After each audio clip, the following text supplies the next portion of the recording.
Hi అండి, hello, నమస్తే, welcome back to our channel. ఈరోజైతే మనం రెసిపీ బుక్లో నూనె మాగాయ, ఇది ఆంధ్ర స్పెషల్ అండి. చూస్తూనే నోరూరిపోతున్నారు కదా. ఈ రెసిపీ ఎంత రుచిగా ఉంటుందో తెలుసా?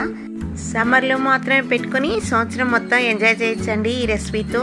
అంత టేస్టీ అయిన రెసిపీ అండి ఇది. ఆవకాయకి ఈక్వల్గా ఉంటుంది దీని రుచి.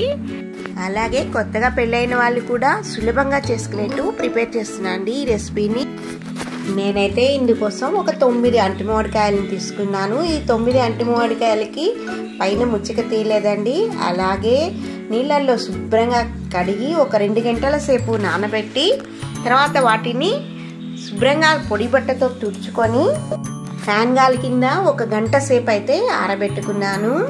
ఈ కాయలైతే మా చెట్టు కాయలండి. ఇవి మేము ఎప్పుడైనా ఆవకాయలు కానీ మాగాయ కానీ పెట్టినా ఈ కాయలతోనే పెట్టుకుంటామండి.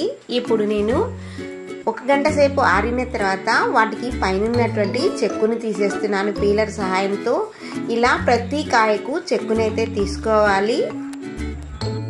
చూశారు కదా, ఈ మాదిరిగా మొత్తం అన్ని కాయలకు ఇలాగే చెక్కు తీసుకోవాలి. చూశారు కదా, ఈ మాదిరిగా నేనైతే 9 కాయలకు ఈ మాదిరిగా తొక్కు అయితే తీసి పెట్టుకున్నాను. ఇప్పుడు ఒక చాకుని కానీ కత్తిపీట కానీ ఏదైనా సరే మీకు ఏది అందుబాటులో ఉంటే దాన్ని తీసుకొని మొదట పైన ముచ్చగని కట్ చేసి సన్నగా చెవుకున్నట్టుగా తీసుకోవాలండి. చిన్న చిన్న ముక్కలుగా చేసుకోవాలి. ఇలా పెద్ద ముక్కలుగా అయితే వాటిని 2-3 ముక్కలుగా కూడా చేసుకోవచ్చు. ఇలాగే మొత్తం కాయలన్నిటినీ సన్నగా తరిగి పెట్టుకోవాలి. మీరు కనుక మన ఛానల్ని మొదటిసారి చూస్తున్నట్టయితే తప్పకుండా సబ్స్క్రైబ్ చేసుకోండి. అలాగే ఈ వీడియో కనుక మీకు నచ్చినట్టయితే తప్పకుండా ఒక లైక్ని అయితే చేసేయండి. చూశారు కదా, నేను మొత్తం మామిడికాయలన్నీ ఈ మాదిరిగా సన్నగా తరిగి అయితే పెట్టుకున్నాను. ఇలా తరుక్కున్న దానికి నేను ఒక కాఫీ లోటాడు టేబుల్ సాల్ట్ని వేసుకున్నాను. పర్వాలేదండి, మనం కల్లుప్పు కానీ టేబుల్ సాల్ట్ కానీ ఏదైనా వేసుకోవచ్చు. నేను ఇక్కడ యూజ్ చేసిన సాల్ట్ అయితే టాటా సాల్ట్. అలాగే నేను తీసుకున్న ఆ లోటాలోకి 1/2 కప్పు పసుపుని కూడా వేసుకున్నాను.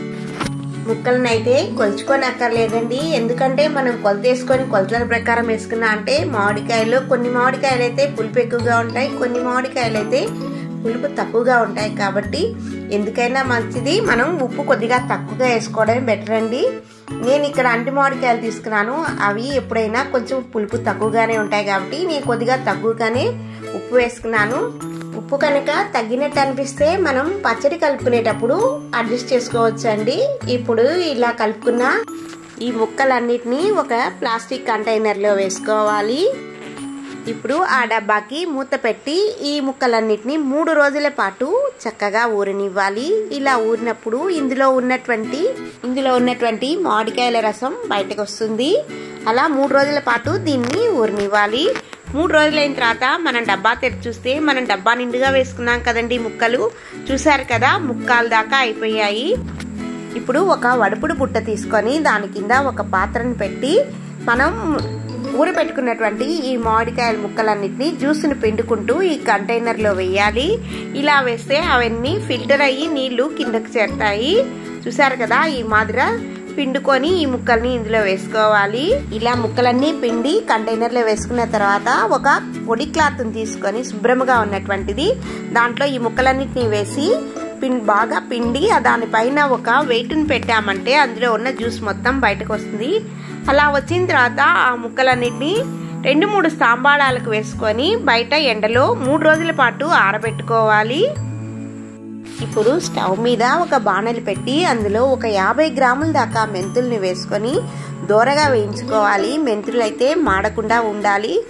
ఇలా వేయించుకున్న ఈ మెంతుల్ని ఒక చిన్న పాత్రలో వేసి మెంతులు చల్లారే వరకు పక్కన పెట్టుకోవాలి.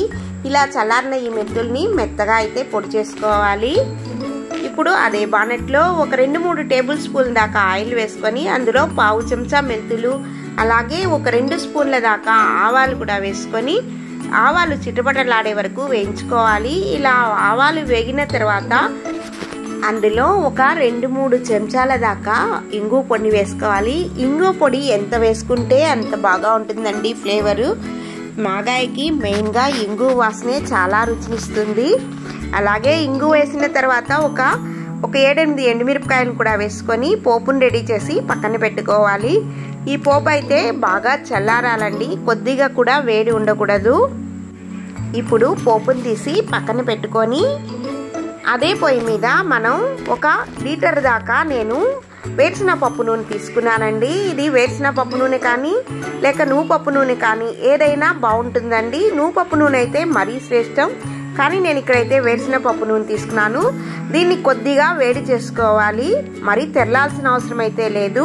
చూసారు కదా, మనం రెడీ చేసుకున్నటువంటి మాగాయ ముక్కలు మెత్తగా ఉన్నాయి. ఇలా మెత్తగా ఉంటే సరిపోతుంది. అలాగే ఊటనైతే నేను ఎండలో పెట్టలేదండి, ఒక్కరోజు మాత్రం ఎండలో పెట్టుకున్నాను. ఒక్కరోజు ఎండలో పెట్టుకుంటే సరిపోతుంది. ఆ ఊటను ఒక బేసిన్లో వేసుకొని దానికి నేను ఏ లోట అయితే ఉప్పును తీసుకున్నానో అదే లోటాతో 2 గ్లాసుల మిరప్పొడిని వేసుకున్నాను. ఇలా మిరప్పొడి వేసుకున్న తర్వాత ఒకసారి బాగా మిక్స్ చేసుకోవాలి. ఇలా మిక్స్ చేసుకున్న తర్వాత అందులో మనం ముందుగా వేయించుకున్నటువంటి మెంతుల పొడిని 1/2 గ్లాస్ కంటే కొద్దిగా ఎక్కువగా ఇందులో వేసుకోవాలి. ఇలా వేసుకున్న తర్వాత వీటన్నిటిని ఒకసారి బాగా మిక్స్ చేసుకోవాలి. ఇలా మిక్స్ చేసుకున్న తర్వాత ఇందులో మనం కాచి చల్లార్చి పెట్టుకున్నటువంటి ఆయిల్ని కొద్దిగా వేసుకోవాలి. ఇలా కొద్దిగా వేసుకున్న తర్వాత మనం ఒక్కసారి ఆ మిశ్రమంలో బాగా మిక్స్ అయ్యేట్టు ఈ ఆయిల్ని ఆ పొడులని రెండింటిని మిక్స్ చేసుకోవాలి. ఇలా మిక్స్ చేసుకున్న తర్వాత మనం ముందుగా రెడీ చేసి పెట్టుకున్నటువంటి మాగాయ ముక్కల్ని కూడా వేసుకొని ఇలా అన్నిటినీ ఒకసారి బాగా మిక్స్ చేసుకోవాలి. మాగాయ ముక్కలు కూడా చాలా మెత్తగా ఉన్నాయండి, మరీ పళపళ ఇరిగిపోయేట్టుగా నేనైతే వీటిని ఎండబెట్టలేదు. ఇలా ఎండబెట్టామంటే మనకి ఊట తగ్గినప్పుడు అవి మెత్తబడడానికి బాగా టైం తీసుకుంటుంది. అలాగే కాకుండా కొద్దిగా గట్టిగా ఉన్న ఫీలింగ్ కూడా వస్తుంది. చూసారు కదా, ఇలా అన్నిటినీ వేసుకున్న తర్వాత నేను ఇక్కడ చేత్తోనే వీటన్నిటిని బాగా మిక్స్ చేసేసుకుంటున్నాను. ఇలా మిక్స్ చేసుకున్న తర్వాత అందులో మరికొద్దిగా కూడా ఆయిల్ని చేర్చుకోవాలి. ఇలా చేర్చుకున్న తర్వాత మరొకసారి బాగా మిక్స్ చేసేసుకోవాలి. చూసారు కదా, ఇప్పుడు కరెక్ట్గా సరిపోయింది ఆయిల్. ఈ స్టేజ్లో మీకు ఉప్పు తగ్గింది అనిపిస్తే ఇక్కడ మీ టేస్ట్కి తగినట్టుగా అందులో ఉప్పును చేర్చుకోవచ్చు. చేర్చుకొని ఒకసారి బాగా కలిపేసుకోండి. నాకైతే కరెక్ట్గా సరిపోయింది. ఇప్పుడు ఇందులో నేను ముందుగా రెడీ చేసుకున్నటువంటి పోపును కూడా ఇందులో వేసేసుకున్నాను. ఇలా వేసుకొని ఒకసారి బాగా మిక్స్ చేసేసుకొని ఇప్పుడు మనం ఏ కంటైనర్లో అయితే మాగాయని పెట్టుకున్నామో అదే కంటైనర్లో మనం కలుపుకున్నటువంటి ఈ మాగాయ పచ్చడిని వేసి మూత పెట్టి మరొక 3 రోజుల పాటు ఈ పచ్చడిని ఊరనివ్వాలి. మీకు కనుక ఈ వీడియో కనుక నచ్చినట్టయితే తప్పకుండా కామెంట్ చేయండి. అలాగే ఈ వీడియో ఎవరికైనా యూస్ అవుతుంది అనుకుంటే షేర్ కూడా చేయండి. అలాగే మీకు వీడియో కనుక నచ్చినట్టయితే ఒక లైక్ అయితే చేసేయండి. మీరు చేసే లైక్ మన ఛానల్కి ఎంతో ప్రోత్సాహకరంగా ఉంటుంది. మనము ఈ డబ్బాకి మూత పెట్టేసి పక్కన పెట్టుకొని 3 రోజుల పాటు ఊరనివ్వాలి. ఈ 3 రోజుల్లో రోజుకోసారి అయితే ఒకసారి మిక్స్ చేసుకుంటూ ఉండాలి.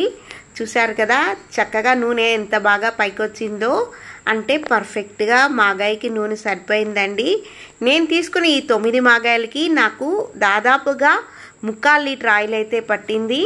ఇప్పుడు ఈ పచ్చడిని మనం ఒక బేసిన్లో వేసుకొని మరొకసారి బాగా మిక్స్ చేసుకొని ఏదైనా ఒక కంటైనర్లో కానీ జాడీలో కానీ పెట్టుకుంటే సంవత్సరం పాటు నిలవైతే ఉంటుందండి పచ్చడి.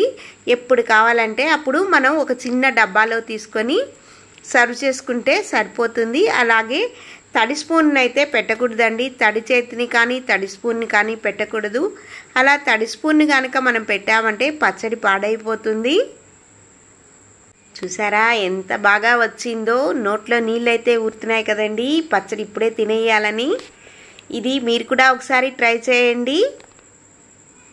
ఇప్పుడు మనం దీన్ని ఇంకొక కంటైనర్లో పెట్టి మూత పెట్టి పక్కన పెట్టుకున్నామంటే మనకు సంవత్సరం దాకా నిలవ ఉంటుందండి ఈ పచ్చడి. చూసారు కదండి, నేను పెట్టిన ఈ మాగాయ నిలవ పచ్చడిని మీరు కూడా ఒకసారి ట్రై చేసి ఎలా వచ్చింది అనేది కామెంట్ రూపంలో తెలపండి.